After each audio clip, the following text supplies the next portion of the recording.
Welcome back. Picture a small stone and timber house somewhere in the English countryside. The year is around 1200, and it is the middle of the night. A woman named Nobody in particular, a farmer's wife, has just opened her eyes in total darkness. She is not afraid, and she is not sick, and she has not been woken by a sound outside. She is simply awake the way she is awake almost every single night at this hour, because this is what a normal night looks like for nearly everyone alive on the planet right now. Somewhere nearby, embers glow faintly in a banked hearth. Her husband stirs beside her, and without a word passing between them, the household begins its quiet, familiar routine of the deep night. A routine so ordinary to them that no one has ever thought to give it a name, and so unfamiliar to us that when we rediscover it centuries later, it will feel like uncovering a secret. Tonight, using AI-recreated imagery, archaeological reconstructions, and the paintings and manuscripts left behind by the people who lived this way, we are going to walk through a medieval night as it actually happened, hour by hour, candle by candle. And before we are done, you will also see exactly what these same villages, monasteries, and castle grounds look like if you visited them today. To understand why people in the year 1200 woke up in the dead of night, you have to go back further, to a much older, humbler world with no clocks, no gas lamps, and no reliable way to push back the darkness at all. In the earliest medieval centuries, most people lived by the sun, because the sun was the only honest timekeeper anyone had. Villages were small clusters of thatched houses, often no more than a few dozen families, tied together by shared fields, a shared mill, and a shared church bell that had not yet learned to ring the hours with any real precision. Firelight was expensive. Tallow candles, made from rendered animal fat, were smoky and short-lived, and beeswax candles, which burned cleaner and longer, were a luxury reserved for the wealthy and the church altar. Nobody living in these early villages could have imagined that their descendants would one day banish the night altogether with electric light, or that historians 800 years later would have to dig through court records and old diaries just to prove that their sleeping habits had ever existed at all. By the time we reach the height of this way of life, somewhere in the 12th and 13th centuries, the rhythm of the medieval night had become something close to universal across Europe, from a Norman farmhouse to a monastery in Burgundy to a merchant's home behind the walls of a growing English market town. The pattern worked like this. As soon as darkness fell, usually not long after the evening meal, households would bank their fires, latch their doors, and go to what we would now call first sleep. This block of sleep typically lasted somewhere between 3 and 4 hours. Then, around midnight, sometimes a little before, sometimes a little after depending on the season, people would simply wake up. Not with alarm, not with confusion, but the way you or I might wake naturally after a long, satisfying nap. This waking period, sometimes referred to in old texts as the watch or the watching, could last anywhere from 30 minutes to 2 full hours, before a second sleep, deeper and often more vivid with dreams, carried people through until dawn. The structures around this rhythm were not finished or polished, either. Village churches were constantly being repaired and rebuilt, their bell towers patched after storms, their thatched or lead roofs replaced piece by piece, because nothing about medieval life, including the buildings that measured its nights, was ever truly complete. The institutions that gave structure to this nocturnal world were deeply woven into both faith and civic order. Monasteries in particular built their entire existence around the deep night. Monks rose in the coldest, darkest hour to recite the office of Matins, sometimes called vigils, a set of prayers and psalms performed by candlelight in stone chapels, while the rest of the world slept around them. This was not seen as a punishment or an inconvenience. It was considered one of the holiest hours of the day, a time when the boundary between the physical world and the divine felt thinnest. In towns, church bells increasingly began marking these same hours for ordinary people too, layering monastic time over civic time, so that a farmer half a mile away might hear the same bell that called monks to prayer and use it to judge how much of the night remained. Night watchmen, employed by growing towns to guard against fire and theft, walked the streets during this same window, sometimes calling out the hour, blending religious rhythm with practical, everyday order.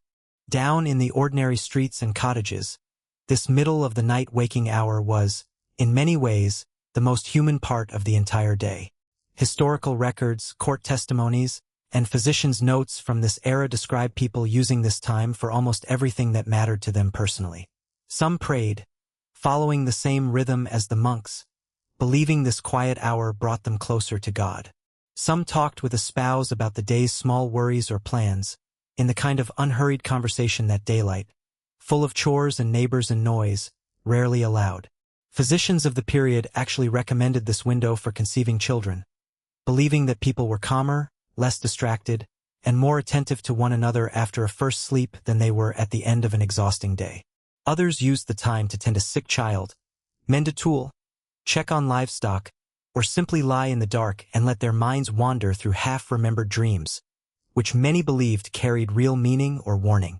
In crowded towns, this hour had its own particular texture: the creak of floorboards above a shop, a baby's cry through a thin wall, the smell of last night's cooking fire mixing with mud and animals from the street outside, all of it part of a densely packed human world where privacy was rare and the deep night was often the only truly quiet, personal time anyone got.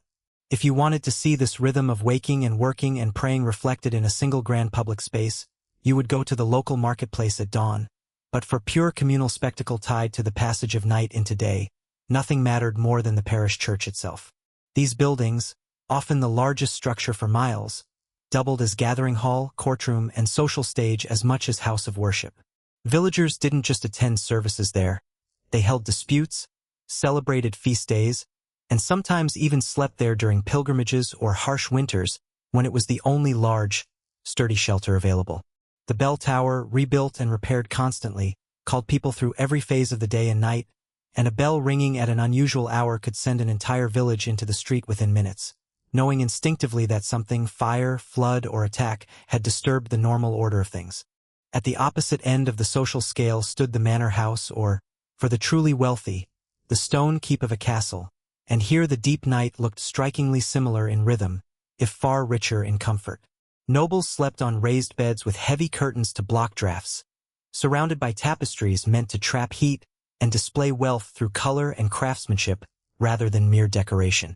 Some manor households employed servants specifically to tend fires through the night, ensuring embers survived long enough to be coaxed back to flame for the Lord's first waking hour.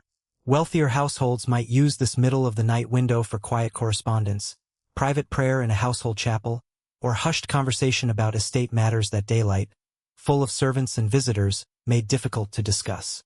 Yet for all their comfort, their fine linens and their private chapels, the lords and ladies of these estates woke in the dark just like everyone else, because in a world lit only by fire, wealth could buy warmth and privacy, but it could not buy its way out of the night itself.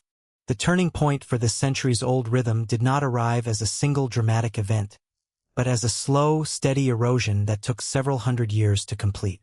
It began quietly in the 17th century with the introduction of street lighting in major European cities, oil lamps at first, extending the useful hours of the evening and making nighttime activity, socializing, working, drinking, and reading more appealing and more common. It accelerated sharply in the late 18th and 19th centuries with the arrival of gas lighting, and then, decisively, with the spread of electric light in the final decades of the 19th century. As artificial light pushed bedtimes later and later, the natural gap between first and second sleep began to close, compressed by exhaustion and by a growing cultural belief, reinforced by factory schedules and shift work during the Industrial Revolution, that a single unbroken block of sleep was the only proper, healthy way to rest. Within roughly 2 to 3 generations, an ancient, near-universal human habit simply vanished from lived experience, not through any decree or discovery, but through the quiet pressure of changing light, changing labor, and changing expectations about what a normal night was supposed to look like. For a long stretch of modern history, this entire pattern faded not just from practice but from memory itself. The habit of waking naturally in the middle of the night became something people quietly worried about rather than something they understood, often mistaken by later generations, and sometimes by their own doctors, for a symptom of anxiety or insomnia rather than a forgotten inheritance from an older way of living.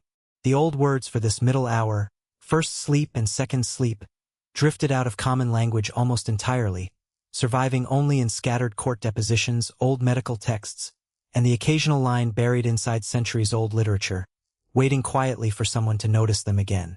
It took careful historical detective work to bring this pattern back into view. Researchers combing through court records, personal diaries, and medical writings from across medieval and early modern Europe began noticing the same casual references appearing again and again. Ordinary people mentioning what they did during their first sleep, or what happened just after their second sleep began, phrased with such unbothered familiarity that it was clearly not a rare or unusual event, but simply how the night was structured. What made the discovery so striking was not any single dramatic document, but the sheer, quiet consistency of it, the same rhythm turning up in legal testimony about a crime committed in the deep night, in a physician's advice about the best hour for a couple to conceive, and in the private diary of someone simply describing an ordinary evening at home. It is easy, looking at old stone walls and empty chapel naves, to forget that these were once full of breathing, restless, half-awake people, murmuring prayers or worries or quiet jokes to each other in the dark. Every village well, every bell tower, every worn stone threshold was touched by hands that woke twice a night without ever thinking it strange. What we call history was, to them, simply Tuesday. If you travel through the English or French countryside today, you can still stand inside many of these same spaces. Village parish churches from this period survive in remarkable numbers, their original stone walls and bell towers still intact even after repeated restorations, and many still ring bells that echo, however faintly, the same call that once split monastic nights into hours of prayer. Several medieval monasteries have been preserved as historic sites or working religious communities, where visitors can walk the same stone corridors monks once crossed by candlelight on their way to Matins, and in some cases can even attend a modern reenactment of that same midnight office. Manor houses and castle keeps from this era, particularly in England, France, and parts of Germany, have in many cases been converted into museums, where recreated bedchambers show the heavy curtained beds and firelit sleeping arrangements nobles once used, letting visitors see, if not quite feel, the physical setting of that deep night waking hour. Archaeologists and museum curators, drawing on exactly the kind of court records and diaries historians used to rediscover this sleep pattern, have begun incorporating it into exhibits and living history demonstrations, so that a new generation of visitors can learn that the ordinary night in 1200 looked nothing like the ordinary night today, and that it changed only because artificial light finally gave us a way to make it change. Thanks so much for spending this quiet corner of history with me tonight. If there is a place, an event, or a lost way of life you would love to see brought back like this, drop it in the comments below. I genuinely read every one of them, and a lot of future episodes start right there. If you enjoyed walking through this forgotten night, a like and a subscribe helps this little corner of the internet keep digging up stories like it. See you in the next one.